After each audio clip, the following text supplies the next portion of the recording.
je suis certain que Sonko ne sera pas candidat ñu wut candidat boo xam ne bii buñ ko joxee voix Sonko laa wax parce que Sonko ku mu porté fii mu ne nga gagné ñu seet ku Sonko porté nga gagné élection yi et on remet tout sur le tapis man loolu lay xeex Sonko dana dem deuxième instance troisième instance quatrième instance c'est bu Sonko demoon cour suprême gis nga lépp bu ko amoon ba dem cour suprême fii mu ne gars yi bari ko cour suprême jàppoo ne que li nga bëgg dina jafe parce que mais dana jafe suñu gisee opposition bi ku nekk da ngay bëgg placé wu nekk tête de liste mais opposition bi kana fi war a mën a nekk président dañ defe ne Sénégal c'est un petit pays de 200 000 kilomètres carrés mais Sénégal a une longue histoire, un poids politique dans le monde et une voix de par ses anciens dirigeants. Boo demee Caire, il y a l'université Léopold Sédar Senghor. Au niveau des pays arabes là, dans la guerre du Golfe, man fàttaliku naa la mission des sages yi ñu defoon après la guerre 1967, la guerre du Kippour, Senghor ko dirigé woon ak Mobutu ñooñu ñu ngi ci woon temps wu madame Golda Meir la Sénégal dafa am doole. xuusmaa ñàpp gu jóg ne maay candidat ñu jox ko réew mi kenn du ko fi def man bu ñu fiy teg xuusmaa ñàpp ma ànd ak Amadou Ba damay lànk waaw Sénégal kenn du ko asaaloo ñoom nañu ko xam seet koo xam ne kii il est présidentiable ñu teg ko ñu ànd ak moom ñun ñëpp ñu élire ko buñ ko defutit et que les Sénégalais sont très lucides et très politiques maanaam wópp rek yóbbuwu leen boo nee wópp defe ne Sénégal yi dañu lay taas dañuy lànk am na certains par exemple journalistes yu muy dégg quand tu les entends tu as envie de t'enterrer dans la terre tellement ils disent des conneries te ils se disent d'abord très proches même de l'opposition boo leen déggee da ngay waaru et j'en ai entendu des journalistes yoo xam ne kero mais ils prônent ñi théoriser coup d'état barke sëñ Touba maa ko dégg ñi théoriser fi coup d'état ñu ne bu waree nii il faut un coup d'état xam nañ li muy jur pays yi fi def coup d'état yëpp fan lañ dem ay journalistes ñoo ko wax père yaa ma leen gën a xam ay journalistes ñoo ko wax ay journalistes waaye mais grand Goumbala il faut cesser ce que vous êtes en train de faire waaye bàyyi li ngay def tamit ci ñooñu waaye sa manipulation yi bàyyi ko tamit waaw d'accord sa manipulation yi ngay def nii sa manipulation yi ngay def nii bàyyi ko yàqkat nga yaa ngi dàq yàq waaw dama ne sa manipulation yi ngay def bàyyi ko defuma benn manipulation journaliste yi man mais yow kay waxal ne jàppale sama candidat bi rek waxal ne jàppale leen sama candidat bi moo gën sa wiiri wiiri yëpp waxal ne sama candidat bi jàppale leen ko moo gën Déthié Fall moo fi ne keneen néew. mu noonu waa kay loolu wàcc daanoo ci gën a gaaw. keneen fi ne wàcc daanoo ci gën a gaaw. si Sonko n'est pas là c'est Déthié Fall. keneen néew mais wàcc moo daanoo ci gën a gaaw ay ñàpp doo nga fi d'accord ku leen di élire fii. mais tu as ton candidat mais laisse les autres aussi loolu ngay théoriser Saliou. Saliou ngay lépp lu yàqu fii dans l'opposition yaa ko yàq. man man tous les jours c'est éditorial yi laay njëkk man sama éditorial mais kon bu ko lire am na nag ñu mel ne yow mais bu ko lire ah boo bindee ma lire non bu ko lire tu n'es pas obligé c'est dans le domaine public tu n'es pas obligé de le lire tu n'es pas obligé mën a yàq nga tu n'es pas obligé déglu rek tu vas foutre l'opposition en Goumbala da ngay Goumbala le débat n'est pas personnel n'est pas personnel s'il vous plaît dañ dem droit au but li ci des lan la affaire Sonko bi man noppi naa ci très bien waaw parce que gars yi li ñu bëgg moom mënuñoo fexe ba du am ndax doole la ñuy utiliser gannaaw doole nag la ñuy utiliser non léegi yow c'est ton souhait waxal c'est ton souhait waxal c'est ton souhait loolu la tu te casses la tête maanaam mbir politique du wax ju bari ak engagement physique politique à un moment donné il faut faire une pause et réfléchir d'accord comment contourner cet obstacle qui est là man loolu ci laa nekk en tout cas ci laay liggéey li ci des nga wax ko lan la affaire Barthélémy Dias non boobu beneen sujet la non yeggaguñ ci affaire Sonko donc man affaire Sonko du ma ci réfléchir xam naa ne gars yi li ñu bëgg ils le feront ils vont l'éliminer non nel c'est ton souhait ah nel c'est ton souhait pourquoi je le souhaite c'est ton souhait man bi may waxal c'est ton souhait bi may waxal c'est ton souhait sëñ Saliou bande baa bi nii waxal c'est ton souhait c'est pas vrai bi may xeexal Sonko xeexaloo ko dama ne waa c'est ton souhait man xeexal man pourquoi may xeexal Sonko pourquoi ma koy xeexal fàtte ngeen ko jàkkaarloo ba ma fa demee naan ñii lever immunité Sonko bu ma demoon ne leen Sonko leen gën ba ma koy mi ngi nii ba ma koy wax jàkkaarloo yéen ñëpp a ngi fi mais yow yàq dong muy sa liggéey boo ko waxee mu naan je suis expert électoral il prend des airs de c'est un éditorialiste père yow yàq kat nga ak journaliste yu mel ne yow mais nag yow aussi yow manipulateur nga yow manipulateur nga il faut cesser de manipuler l'opinion parce que yow tu manipules tout le temps les gens man li ngay def gumba la c'est dangereux. Déthié Fall moo fi sës dans l'opposition. d'accord am nga ci droit. waaw da nga ma yow da nga bëgg a xañ droit bi. da nga ko bëgg a xañ. am nga ci droit. da nga ko bëgg a xañ. du ñu commencer un débat boo xamante ne ñëpp ak ñuy déglu ñu commencer déjà di waaw nañu arrêté woon baal pour des choses yoo xamante ne c'est plutôt personnel s'il vous plaît. Sëñ Saliou ñu ngi jàpp ne que avocat Ousmane Sonko en tout cas après bi ñu demee DGE on parle de Sénat CDC yooyu yëpp ñoom jàpp nañ ne que dañuy dem directement au Conseil constitutionnel. Est-ce que c'est la bonne voie aujourd'hui bu ñu mën a gis. non c'est que il faut pas faire des confusions parce que affaire yi ñaar la. Il y a l'affaire d'abord concernant toujours cette histoire d'Adji Sarr. Oui. ak affaire aussi l'affaire Mame Mbaye Niang. Oui. C'est dans l'affaire Mame Mbaye Niang où on parle de Conseil constitutionnel. Bon boobu mën naa si dellusiwaat après. En fait dama bëggoon préciser. Mais c'est toujours par rapport à l'éligibilité. waaw mais c'est-à-dire ñoom ils n'ont pas saisi le Conseil constitutionnel. Ils ont saisi la Cour suprême. pour que la Cour suprême puisse saisir le Conseil constitutionnel. Mais dinaa ko expliquer après.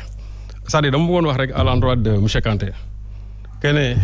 une affaire c'est pas parce que l'affaire on attend qu'il atteigne du moins l'autorité de la chose jugée pour que quand même pour qu'on applique la décision de justice. Sinon quand tey tribunal soo demee en première instance bu ñu la daanee peine ferme nga ne da ngay dugal appel ça n'a pas encore connu l'autorité de la chose jugée te terewul dañ lay jàpp dañ lay tëj ba keroog ngay dem appel su la appel bi daanale encore nga demaat au niveau de la Cour suprême ba li la yoon yëpp may maintenant su fekkee l'autorité de la chose jugée en ce moment-là su fekkente ne ex na Cour suprême bu ñu ko waree casser ñu casser ko mais cela ne veut pas dire que il faut qu'on attende du moins l'autorité de la chose jugée pour qu'on puisse quand même wax ne affaire bi kii duñ ko jox ay fiches de parrainage soo xoolee la loi sur la Cour suprême concernant les cas de recours suspensif en réalité cette matière électorale n'en fait pas du tout partie. Il faut tout simplement se dire que dans cette histoire-là c'est-à-dire administration bi dañuy def la neex rek parce que ñoom seen wàllu bopp ñoo fi nekk ñoo yor administration bi kenn du leen wax dara c'est-à-dire moo tax dañuy def la neex mais quand une décision de justice sort il ne leur appartient pas en tant qu'administration ñoom di apprécier nañu war a def du ñu def déedéet ñoom ils doivent se plier devant cette décision de justice loolu nag su tey soo amee ça veut dire que c'est toute la justice qui est attaquée. C'est pas Sonko qui est attaqué, ce ne sont pas les avocats, mais ça dit c'est la justice dans son ensemble qui est attaquée. Parce qu'il y a deux décisions de justice, et puis d'ailleurs, vous parlez de la chose jugée, mais Tiendela et WADG,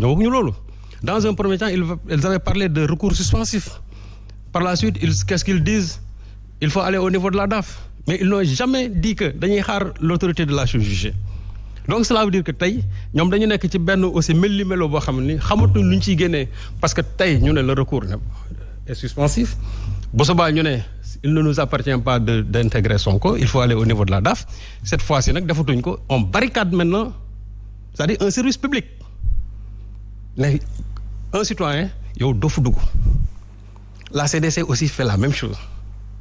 alors que ce sont des missions de service public qui doivent être au service des citoyens. Donc ça veut dire que dafa am palier boo xam ne actuellement ni bu extrêmement grave parce que gis nga li di xew nii il faut songer à demain parce que nii li ñuy def demain ñoom ils peuvent tomber dans le même revers li daloon waa PDS yi ba ñuy def la loi l'arrêt Ousmane Ngom boobu ñooñu tey loolu dafa dalal seen kaw donc li nga xam ne mu ngi liggéey tey jàppal ne bu subaa demee loolu mën na la dabaat. On est maintenant en face d'une administration, c'est-à-dire qui fait ce qu'elle veut, tout simplement. Parce que actuellement mënuñu motiver leen bu fekkonte ne yow kii ñëw da nga ko jox tegal ay texte ne ko texte yi moo tax mënuma la jox fiche de parrainage nga mën wax mais léegi su fekkee ne dañuy barricader daan ne yow en tant que député mandataire d'un candidat parce que aujourd'hui quel que soit li gumbala di wax Ousmane Sonko jusqu'à aujourd'hui il y a aucune décision de justice boo xamante ni xañ na ko pour mu mën a bokk ci élection. waxuma loolu de. waaw may ma rek. c'est pas vrai ce que tu me c'est pas vrai waxuma loolu waxuma décision de justice dama ne Sonko doole lañ koy jaay te danañ utiliser doole ji ba du nekk candidat loolu laa wax waxuma justice. Très bien père. Allez-y. waaw et moi j'ai été toujours pour la candidature de Sonko ndax si Sonko est candidat il va nous faciliter les élections ndax doo campagne te da nga gagner loolu laa wax. pare nga waaw léegi li ma wax du ma si jógee dama ne yow bu fekkee ne da ngay wax ne Sonko ci boppam dañ koy éliminer tu es dans la météo politique moo tax ma ne loolu excès guñ ci mais jusqu'au moment où l'on parle laa wax. bañ ko jéemee ak Karim Wade dañoo réussir jéem ko ak Khalifa Sall dafa réussir bu ma tuddee foofu bu ma fi tugal di ma fa tudd c'est un grand manipuleur kii xanaa xam nga waa ji su ma la joxaatee nga préciser sa point. waaw bu ma ci dugal bu ma tuddati ci yooyu bu ma ci tuddati waaw dama ne Goumbala li ma wax c'est clair ma ne Saliou c'est pas vrai li ma wax c'est clair et net dama ne yow tu es dans la météo politique dama ne man actuellement je suis dans le factuel dama ne fii ñu toll nii je ne préjuge pas que ne Sonko danañ ko éliminer dans la mesure où jusqu'à aujourd'hui où l'on parle à l'instant T je dis que Sonko jouit de tous ses droits civiques. waxuma droit c'est-à-dire pour mën a koy barricade 55 jours on l'a barricade 55 jours këram koñ ba kenn du génn kenn du dugg loolu doolee la woon est-ce que yow dindi woon nga ko biñ koy yóbbu fële manu militaire di tas de toj otoom est-ce que doole la woon way mais bu ma tudd ci yooyu mais non même su la tuddee nga bàyyi ba nga jëlaat sa parole nga répondre ko bu ma tudd ci yooyu c'est ça allez-y pare na ok Goumbala tu es dans une émission da ngay wax mënoo mañ la tudd sinon kon bu leen si émission bi donc li may wax moo di dama ne Sonko jusqu'à heure bi ñuy wax kenn mënu ko teree bokk ci élection yi tant que décision de justice génnewu ko léegi nag le problème qui se pose mooy waa DGE waa CDC quel que soit ñoom li ñuy def cela ne pas empêcher c'est-à-dire aux gens de Sonko à ses mandataires ñoom ñu jël seeni matukaay dem au niveau du conseil constitutionnel déposer ko fa parce que aujourd'hui mais c'est ce que maître a dit loolu laa doon moom laa la c'est-à-dire lu tax ma ko